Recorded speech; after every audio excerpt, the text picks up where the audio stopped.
बच्चों last time पे हमने आपको प्लानिंग का आपको प्लानिंग की डेफिनेशंस और फीचर्स हमने आपको बता दिया था। आज बच्चों यहाँ पे बात की जाएगी importance of planning. This is the importance of planning. चलिए सर ठीक है, इंपॉर्टेंस ऑफ प्लानिंग की बात की जाती है, हम भी देख लेते हैं यहाँ पे इंपॉर्टेंस ऑफ प्लानिंग में क्या क्या चीजें आती हैं। आइए देखते हैं बेटा। इंपॉर्टेंस ऑफ प्लानिंग में सबसे पहला इंपॉर्टेंस क्या होता है प्लानिंग का, कि planning provides directions. Planning provides directions. Sir how it is planning provide directions? बेटा विथआउट प्लानिंग क्या आप किसी भी काम को सही से कर सकते हो क्या? तो आंसर आता है नो सर। अगर मान लीजिए हमारे पास सब कुछ काम है, जब तक हमें डायरेक्शन नहीं मिलेगा तब तक हम अपने काम को सही तरीके से नहीं कर सकते हैं। तो यहाँ पे देखिए साफ साफ ये चीज लिखी हुई है कि प्लानिंग प्रोवाइड्स डायरेक्शंस में by by stating in advance how work is to be done. पहले से ये चीज बताना कि काम को कैसे किया जाएगा, how work is to be done. Planning provide direction for action. साफ साफ लिखा हुआ है by stating in advance how work is to be done, planning provides direction for action. तो सबसे पहला इंपॉर्टेंस प्लानिंग का क्या होता है कि प्लानिंग प्रोवाइड्स डायरेक्शन। चलिए सर समझ में आ गया कि प्लानिंग हमें डायरेक्शंस कैसे देती है, क्योंकि विदाउट प्लानिंग हम काम को how how we work how work is to be done, तो ये कैसे पता चलता है एडवांस में? ये प्लानिंग से पता चलता है कि how work is to be done. ठीक है सर, समझ में आ गया कि पहला इंपॉर्टेंस क्या था, planning provides direction. Okay, second one है बच्चों यहाँ पे planning reduces the risk of uncertainties. Sir ये अनसर्टेनिटीज का मतलब क्या होता है बेटा? जहां पे भी अनसर्टेनिटीज आएगी इसका मतलब होता है प्रोबेबिलिटी, प्रोबेबिलिटी फॉर एनीथिंग। अब सर ये प्रोबेबिलिटी का मतलब क्या है बेटा? कोई भी चीज हो भी सकती है और नहीं भी हो सकती है। तो प्लानिंग जो होता है अनसर्टेनिटीज के रिस्क को कम कर देता है। कैसे बेटा? अगर आपकी कोई चीज प्लान्ड है, पहले से प्री प्लान्ड है, तो वहां पे वो चीज ना होने की संभावनाएं जो होती हैं, वो ना होने की प्रोबेबिलिटी जो होती है वो थोड़ी सी कम हो जाती है। सर कैसे कम हो जाती है? सपोज दैट अगर आज आपने प्लान किया कि आज हमें 5 क्लासेस लेनी है या आज हमें 5 चैप्टर्स पढ़ने हैं, आपने पूरा टाइम भी प्लान किया है कि इतने इतने टाइम पे हम पढ़ने बैठेंगे, तो अगर ऑलरेडी प्लान्ड है बच्चों तो आपके दिमाग में कहीं ना कहीं सर्कुलेट होगा कि हमारे इस टाइम पे हमें ये पढ़ना है, इस टाइम पे ये पढ़ना है, इस टाइम पे ये पढ़ना है। तो कहीं ना कहीं ना पढ़ने की प्रोबेबिलिटी कम हो जाती है। बहुत कम चांसेस होंगे कि आप नहीं पढ़ोगे, क्योंकि आपने ऑलरेडी प्लान किया हुआ है कि मुझे पढ़ना ही पढ़ना है। ठीक है, बट अगर आपका कोई भी प्लान नहीं होगा पढ़ने का और आप सोचोगे आज हम 5 चैप्टर्स पढ़ लेंगे, तो क्या पढ़ पाओगे क्या? तब नहीं पढ़ पाओगे। अगर आपने प्लानिंग नहीं की है तो अनसर्टेनिटीज होने के चांसेस ज्यादा हैं, बट अगर आपने किसी भी काम को प्लान किया है तो वहां पे अनसर्टेनिटीज का रिस्क कम हो जाता है। तो ये कैसे पॉसिबल होता है बेटा? तो ये पॉसिबल होता है आपका प्लानिंग से। तो पहला इंपॉर्टेंस क्या था? Planning provide direction. और दूसरा इंपॉर्टेंस क्या है? Planning reduces the risk of uncertainties. चलिए सर ये दोनों चीज हमें समझ में आ गई। हम दोनों समझ गए कि अनसर्टेनिटीज कैसे कम होती है और सर ये हमें डायरेक्शन कैसे देता है। आइए बात की जाती है पॉइंट नंबर 3 पे, that is called a planning reducing overlapping and wasteful activities. Say what is the meaning of overlapping and wasteful activities? Wasteful activities तो कुछ नाम से ही समझ में आ रहा है कि वेस्टफुल मतलब बेकार हो जाना, एक्टिविटीज मतलब काम। ठीक है, तो वेस्टफुल एक्टिविटीज तो कुछ कुछ समझ में आया, but what is the overlapping? Overlapping का मतलब बेटा सिंपल सी चीज होती है जो ओवर प्रोडक्शन हो जाता है।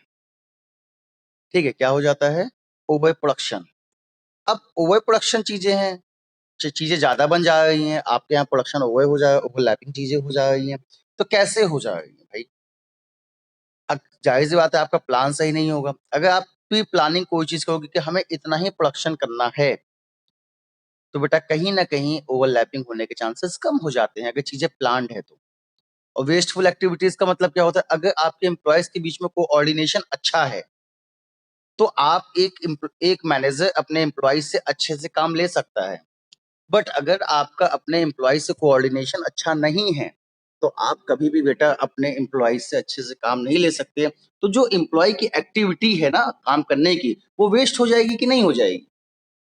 भाई अगर आपका कोऑर्डिनेशन नहीं अच्छा है, तो आपका एम्प्लॉय काम आपकी बात मानेगा ही नहीं, एक मैनेजर की बात मानेगा नहीं, काम को आगे बढ़ाएगा ही नहीं। जब नहीं बढ़ाएगा, तो कहीं न कहीं जो उसकी काम करने की एक्टिविटी थी, जो उसकी एक्टिविटीज़ थी, वो तो वेस्ट हो गई ना। वो तो खाली बैठा है ना, वो तो किसी काम पे नहीं है। तो that is called a wasteful activities. तो देखो जैसा कि लिखा भी है, planning serves as the basis of coordination the activities and effort of different division. साफ साफ लिखा हुआ है, planning serves as the basis of coordinating, देखा ना, coordinating the activities and effort of different divisions, departments and individuals. It help in avoiding confusion and misunderstanding. बस इतनी सी चीजें हैं कि यहाँ पे प्लानिंग जो होती है वो अवॉइड करती है किसे? अगर आपके बीच में कोई कंफ्यूजन है, कोई मिसअंडरस्टैंडिंग है, तो इसे अवॉइड करती है, जिससे कि आपकी जो एक्टिविटी है वेस्ट ना हो। इसीलिए बेटा लिखा है, planning reduces overlapping and wasteful activities. चलिए सर, 3 चीज़ें हमें समझ में आ गई, 3 इम्पोर्टेंस प्लानिंग के समझ में आ गए कि सर प्लानिंग ही हमें डायरेक्शन देता है और प्लानिंग ही हमारे जो अनसर्टेनिटीज के रिस्क होते हैं इसको कम कर देता है and the planning reduces overlapping and wasteful activities. ठीक है सर, मैं यहाँ तक बात समझ में आ गई। तो आइए बच्चों फिर चौथा पॉइंट पढ़ते हैं, प्लानिंग प्रमोट इनोवेटिव आइडियाज। बेटा नए नए आइडिया कब आएंगे दिमाग में? जब आप सोचोगे। अगर आप सोचोगे नए नए आइडिया हमारे माइंड में आएंगे कब? तो नए नए आइडिया देखने से नहीं आते हैं, किसी भी चीज को देखोगे तो नहीं आएगा। कोई भी काम अगर तुम करने गए तो नए नए आइडिया नहीं आएंगे।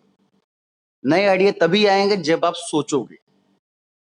जब आप बेटा सोचोगे, और थिंकिंग इन एडवांस, थिंकिंग को ही हम क्या कहते हैं? प्लानिंग कहते हैं। अगर आपने किसी भी चीज को सोच लिया, मतलब आपने प्लान किया, आपने प्लानिंग करना स्टार्ट किया। तो यहाँ पे जाहिर सी बात है, प्लानिंग प्रमोट्स इनोवेटिव आइडियाज। आप नई नई चीजों को खोजते हो, सोचते हो, ढूंढते हो। तो ये कैसे पॉसिबल हो पाता है? जब आप सोचते हो। जहाँ पे थिंकिंग की बात आती है, तो आपने प्लानिंग की डेफिनेशन ही पढ़ी, thinking in advance is called a planning. पहले से किसी चीज के बारे में सोचना या उसको इनोवेट करना, खोजना, that all thing is called a planning. तो देखिए यहाँ पे लिखा भी है, since planning is the first function of management, new ideas can take the shape of concentrate plans. It is the most challenging activity for the management as it guides all future action leading to growth and prosperity of the business. Normal सी चीजें यहाँ पे दी हुई है। चलिए ठीक है sir, हमें ये चारों पॉइंट समझ में आ गए कि planning provide direction, planning reduces the risk of uncertainties, planning reduces overlapping and wasteful activities, planning promotes innovative ideas, and last one is the fifth point is a planning facilitate decision making. Sir ये कैसे है कि planning कैसे facilitate करता है आपके decision को? तो बेटा देखो, प्लानिंग होती क्या है? प्लानिंग फ्यूचरिस्टिक होती है। फ्यूचरिस्टिक इन द सेंस कि हमें फ्यूचर में क्या करना है। तो सर इसमें डिसीजन मेकिंग कैसे फैसिलिटेट होता है? कैसे हम अपने डिसीजंस को प्लानिंग के बेसिस पे बदल पाते हैं? बिल्कुल बदल पाएंगे बच्चा। क्यों? क्योंकि मैनेजर ये इवेल्यूट करता है कि हमारे लिए कौन से अल्टरनेटिव्स अच्छे हैं, मतलब कौन से काम करने का तरीका हमारे लिए बेस्ट है। जब मैनेजर्स ये इवेल्यूट करता है, सपोज दैट अगर आपको प्रोडक्शन करना है, अगर आपको एक बाईसाइकिल बनानी है, एक बाईसाइकिल का प्रोडक्शन करना है, तो बाईसाइकिल को बनाने के हो सकता है 3-4 मेथड हो। अब जो 3-4 मेथड है उसमें कौन सा बेस्ट मेथड है आपके लिए, इस चीज को इवेल्यूट करना। जब आप इसे इवेल्यूट कर लेते हो कि हाँ ये हमारे लिए बेस्ट मेथड है, तो आप उसी पर डिसीजन लेते हो कि नहीं लेते हो? सारे मेथड्स को तो अडॉप्ट नहीं होगा, आप उसी मेथड को चुनोगे जो आपके लिए बेस्ट होगा। तो यहाँ पे बच्चों का जो फिफ्थ पॉइंट है वो यही कहता है कि प्लानिंग फैसिलिटेट डिसीजन मेकिंग, या कि planning helps the managers to look into the future and make a choice from amongst various alternative courses. देखिए यहाँ पे क्लियरली लिखा हुआ है, क्या लिखा है कि प्लानिंग क्या होती है? The managers to look into the future and make a choice from amongst various alternative courses of actions. The manager has to evaluate each alternative and select the most viable propositions. साफ साफ लिखा है कि जो भी best alternative होता है उसे मैनेजर सेलेक्ट कर लेता है, ठीक है? That is called a planning facilitated decision making, कि प्लानिंग के बेस पर डिसीजन लिए जाते हैं। चलिए सर, हमें यहाँ तक भी चीजें समझ में आ जाती हैं। बेटा अब हम आगे यहाँ पे बढ़ते हैं। इसके बाद 6 पॉइंट है, planning establishes standard for controlling. Sir ये कैसे पॉसिबल है? प्लानिंग ने स्टैंडर्ड कैसे सेट किया? प्लानिंग ने कंट्रोलिंग का स्टैंडर्ड कैसे बढ़ा दिया? बच्चों एक सिंपल सा मैं एग्जांपल लेता हूँ आपके पास। आपने देखा होगा कंट्रोलिंग का मतलब क्या? कंट्रोल करना। एक सिंपल सा एग्जांपल लो, आप स्कूल आते हो, स्कूल में मैनेजमेंट जो है, जो मैनेजर्स है एंड प्रिंसिपल्स है, ये ऑफिस में होते हैं, ऑफिस स्टाफ नीचे होता है। क्या बेटा ये दिन भर पूरी बिल्डिंग में टहल टहल के देख सकते हैं क्या कि कौन बच्चा क्या कर रहा है, कौन सी टीचर क्या कर रहा है? नहीं। इन्होंने कंट्रोलिंग के लिए क्या किया? ये देखने के लिए, ये वॉच करने के लिए कि बच्चों की एक्टिविटीज क्या है, टीचर्स की एक्टिविटीज क्या है, बेटा हर एक कमरे में, कॉरिडोर में कैमरे लगवा दिए। जब इन्होंने कैमरे लगवा दिए तो कहीं ना कहीं अब ये एक जगह बैठ के सबको देख सकते हैं कि नहीं देख सकते हैं? जी सर, बिल्कुल देख सकते हैं। सब पे कंट्रोल हो सकता है कि नहीं हो सकता है? सबकी एक्टिविटीज को वॉच कर सकते हैं ना? जी सर, बिल्कुल देख सकते हैं। तो that is called a standard of a controlling. Controlling का स्टैंडर्ड बढ़ गया, बट ये पॉसिबल कैसे हुआ? इन्होंने प्लान किया होगा ना कभी कि हमें अपने यहाँ सीसीटीवी कैमरे लगवाने हैं, तभी हम सबको देख पाएंगे अच्छे से, तभी हम सब पे कंट्रोल कर पाएंगे। ये तो मैंने एक एग्जाम्पल से आपको समझाया कि कैसे हमने कंट्रोलिंग का स्टैंडर्ड डेवलप किया। भाई हम इंडिविजुअली एक इंडिविजुअल्स के पास जाके मिल नहीं सकते थे, उनकी एक्टिविटीज को देख नहीं सकते थे, तो हमने क्या किया? हमने एक कैमरा सेट किया जिससे हम सभी की एक्टिविटीज एक साथ देख सकते हैं। ठीक है सर, समझ में आ गया। तो ये एक एग्जांपल था आपको समझाने के लिए कि प्लानिंग कैसे स्टैंडर्ड्स को कंट्रोलिंग करती है। बेटा सीसीटीवी कैमरे को लगवाने के लिए पहले आपने सोचा होगा कि भाई कंट्रोलिंग कैसे की जाए, उसका कुछ स्टैंडर्ड बताया जाए, तो आपने सीसीटीवी कैमरे स्कूल में लगवा। तो देखो बेटा यहाँ पे वही लिखा है, planning involve setting of goal, the entire managerial process is concerned with accomplishing predetermined goals through planning, organizing, staffing, directing, and controlling. Planning provides the goal or standard against which actual performance is measured. लिखा है साफ साफ, planning provides the goals or standard against which actual performance is measured. By comparing actual performance with some standard, manager can know whether they have actually been able to attain the goal. If there is any deviation, it can be corrected. अगर कहीं पे भी कोई deviation होता है, mean deviation mean difference, manager ने क्या देखा? Manager can know whether they have actually been able to attain the goal. If there is any deviation, अगर कहीं पे कोई डिफरेंसेस है, इट कैन बी करेक्टेड, उसे हम करेक्ट, अगर मान लीजिए कहीं पे कोई डिफिकल्टीज या डेविएशन का मतलब डिफरेंसेस है, तो हम उसे करेक्ट करेंगे। तो that is called a control, कि देखना कंट्रोलिंग का स्टैंडर्ड बढ़ाना। then we can say that planning is a prerequisite for controlling. तो हम कह सकते हैं कि प्लानिंग prerequisite है कंट्रोलिंग के लिए।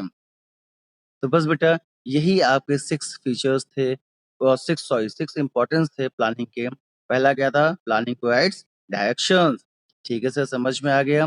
And the second one is planning reduces the risk of uncertainties. Planning planning reduces overlapping and wasteful activities. Planning promote innovative ideas, and the planning facilitate decision making. And at last, planning establish standard for controlling. ठीक है sir, हमें यहाँ तक चीजें समझ में आ जाती हैं। ठीक है, तो ये बच्चों थे आपके इम्पोर्टेंस ऑफ प्लानिंग। तो बेटा हमने आपको प्लानिंग का कॉन्सेप्ट, प्लानिंग का फीचर एंड प्लानिंग का इंपॉर्टेंस बता दिया कि प्लानिंग का इंपॉर्टेंस क्या है। चलिए सर, यहाँ तक बातें समझ में आ गई। अब बच्चों जब हम आगे बढ़ते हैं तो क्या बात की जाएगी? भाई इतनी चीजें पढ़ लिए, अब बात की जाती है लिमिटेशंस की। Limitations of planning. बेटा लिमिटेशंस का एक सिंपल सी, पहले देखो लिमिटेशंस का मतलब जानो। लिमिटेशंस होता क्या है? कभी कभी बच्चे सिर्फ पढ़ते हैं, उनको ये नहीं पता होता है सर लिमिटेशंस को डीमेरिट्स, कई बच्चे कहते हैं sir limitation is the demerit for the business. जो बिजनेस की डीमेरिट्स होती है दैट इज कॉल्ड लिमिटेशंस, कह सकते हैं, बट एक्चुअल में limitation is not a demerits of the business या demerits of anything. Limitations demerits नहीं होती हैं। तो सही फिर ये होती क्या है? बेटा लिमिटेशन जो होती है मेरिट डिमेरिट बोथ होती है।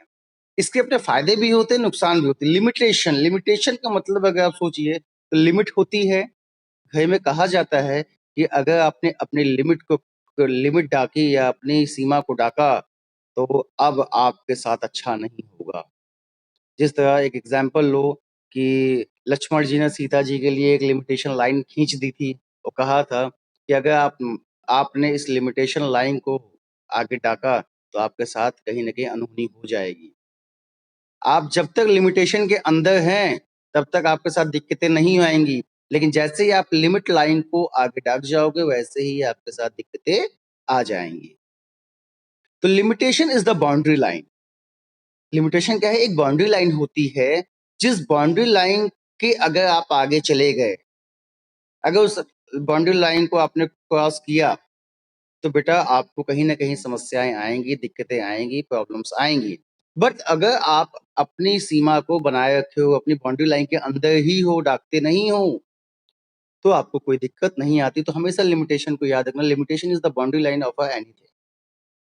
तो लिमिटेशन बाउंड्री लाइन होती है। किसी भी चीज की आप लिमिटेशन पढ़ते हो तो आप देखेंगे कि आप वो उसकी बाउंड्री लाइन होती है। अगर वो चीजें नहीं होती हैं तो बिजनेस को क्या दिक्कतें आएंगी, बिजनेस में क्या प्रॉब्लम्स आएंगी।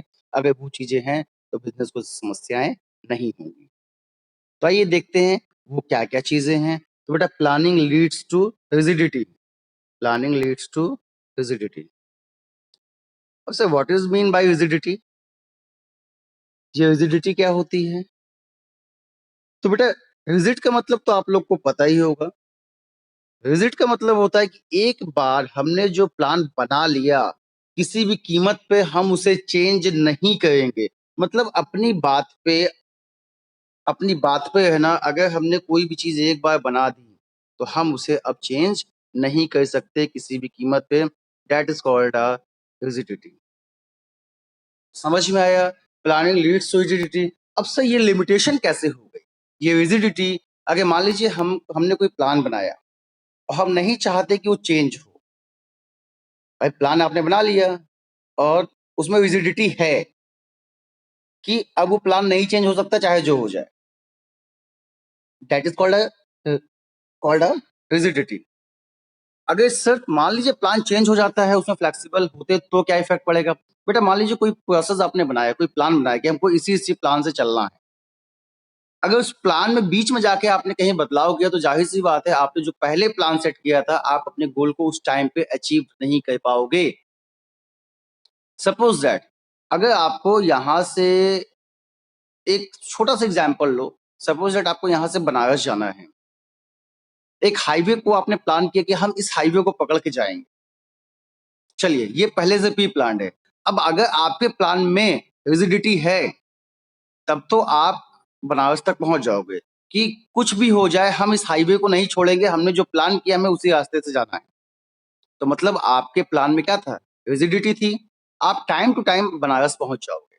लेकिन अगर बीच में जाके आपने कहा चलो हम इस वे से अपना रास्ता मोड़ लेते हैं, आप किसी गांव के अंदर से जाने लगे या कहीं आप अपना रूट था उसको आपने डाइवर्ट किया, तो बेटा हो सकता है तुम पहले भी पहुंच जाओ, हो सकता है तुम टाइम पे ना पहुंच पहुंच पाओ, हो सकता है तुम अपने रास्ते से भटक जाओ और फिर वापस तुम्हें उसी रास्ते पे आना पड़े, क्योंकि जो नया वे है आप उसे नहीं जानते हो।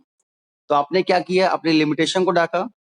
आगे बेटा रिजिडिटी होगी, आपने ये मान लिया कि नहीं मुझे जाना ही जाना है, तो आपको कोई रोक नहीं सकता, आप अपने गोल को अचीव कर लोगे। अगर आपने कोई प्लान किया है और आपने ये कह दिया कि उस प्लान में कोई भी चेंजेस नहीं होगी, तो that is called a rigidity, तो उसका बेनिफिट मिलेगा। लेकिन अगर आपने ये बोल दिया, बीच में जाके कहीं प्लान में चेंजेस आने लगे, प्लान फ्लेक्सिबल होने लगे, वहां रिजिडिटी नहीं हुई, तो बेटा उसका नुकसान भी आपको झेलना पड़ जाएगा। तो that is called a planning leads to rigidity. ठीक है, ठीक है सर, ये बातें हमको आ गई समझ में। अब जो सेकंड पॉइंट होती है इसकी लिमिटेशन, वो क्या है? प्लानिंग में not work in a dynamic environment. बेटा डायनेमिक इन्वायरमेंट का मतलब क्या होता है? ऐसा इन्वायरमेंट जो जल्दी जल्दी चेंज होता है। इन्वायरमेंट में अगर कोई चेंजेस आ जाती है, चाहे वो बिजनेस का इंटरनल इन्वायरमेंट हो, चाहे वो बिजनेस का एक्सटर्नल इन्वायरमेंट हो, तो बेटा आपकी सारी प्लानिंग फेल हो जाती है ना। भाई हमने आज के हिसाब से प्लानिंग किया, सपोज दैट कोरोना वायरस से पहले, लॉकडाउन से पहले बहुत लोगों ने बहुत कुछ प्लान किया होगा कि हम इस बार अपने बिजनेस को यहाँ तक बढ़ाएंगे, हम अपने बिजनेस में ये चीजें बनवाएंगे। जैसे लॉकडाउन हुआ, सबका प्लान फेल हो गया। किसी को ये नहीं पता था कि आगे लॉकडाउन होने वाला है, ये इन्वायरमेंट चेंज हो जाएगा। तो डायनेमिक इन्वायरमेंट का मतलब जिस इन्वायरमेंट में चेंजेस आती है, जब इन्वायरमेंट चेंज हो जाता है तो हम उसे डायनेमिक इन्वायरमेंट कहते हैं। तो प्लानिंग बेटा डायनेमिक इन्वायरमेंट में वर्क नहीं करता। अगर इन्वायरमेंट चेंज हो गया तो आपका सारा प्लान फेल हो जाएगा, आप प्लानिंग उस तरीके से नहीं कर पाओगे जिस तरीके से। एक अच्छा सा एग्जाम्पल अभी लेटेस्ट चल रहा है, लॉकडाउन।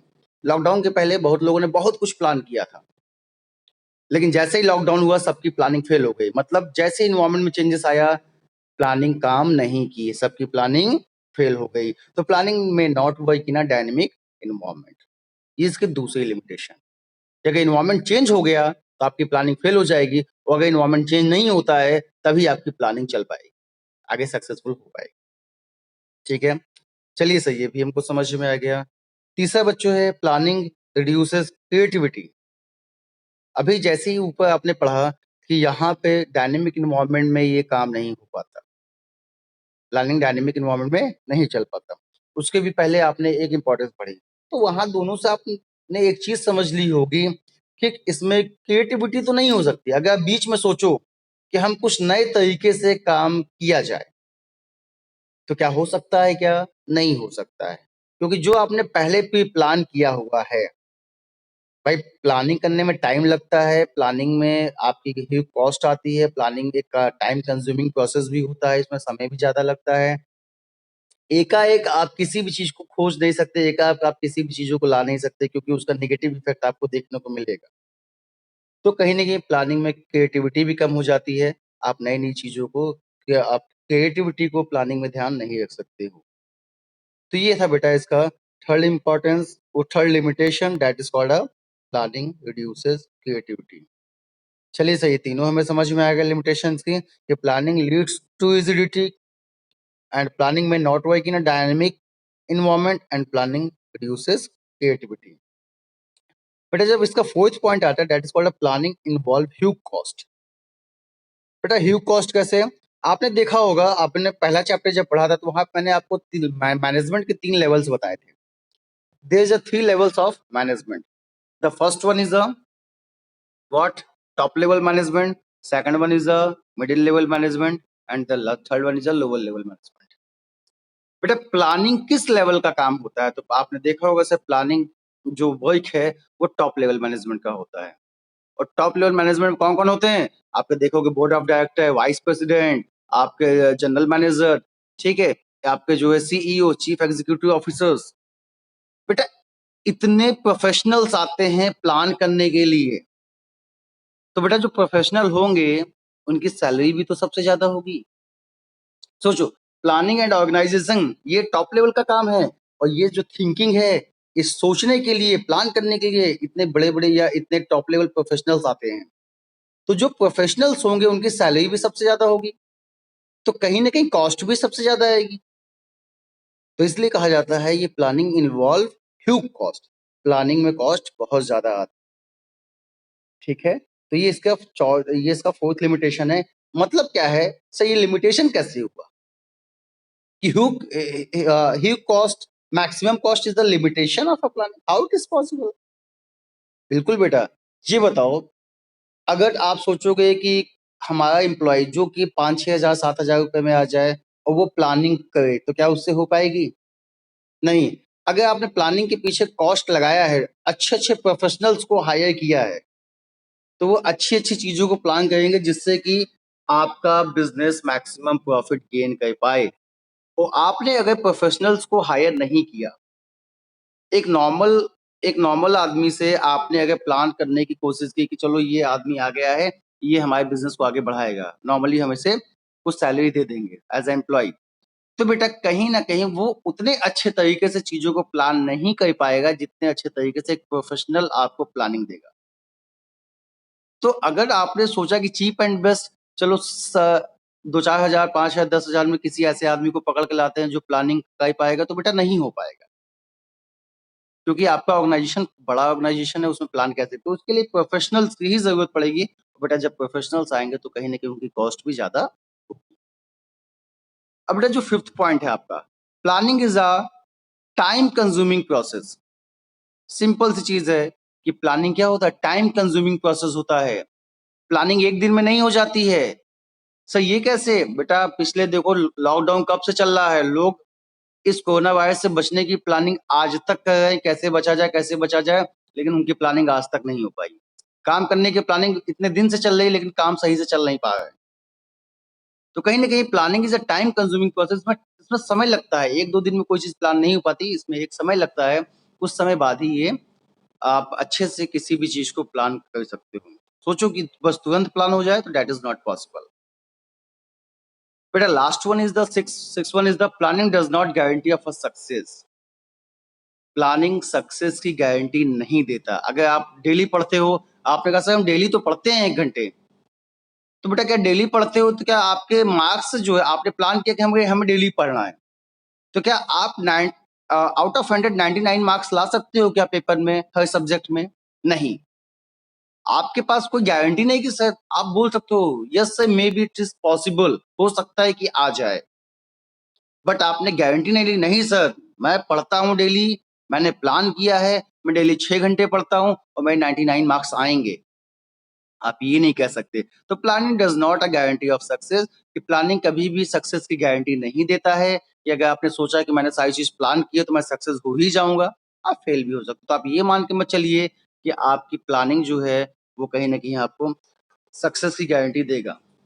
अगर जिसने ये मान लिया कि मैंने प्लान किया है, मैं सक्सेस हो जाऊँगा, तो बेटा हो सकता है वो फेल भी हो जाए, उसकी प्लानिंग फेल भी हो सकती है। तो planning does not guarantee success. Planning जो है वो सक्सेस की गारंटी नहीं होती। तो बच्चों बस आज के लिए इतना ही काफ़ी था। मैंने आज आपको इम्पोर्टेंस पढ़ा दी, लिमिटेशंस पढ़ा दी। बाकी की चीज़ें हम कल पढ़ेंगे या नेक्स्ट में पढ़ेंगे तो ये चैप्टर कंप्लीट हो जाएगा। ठीक है?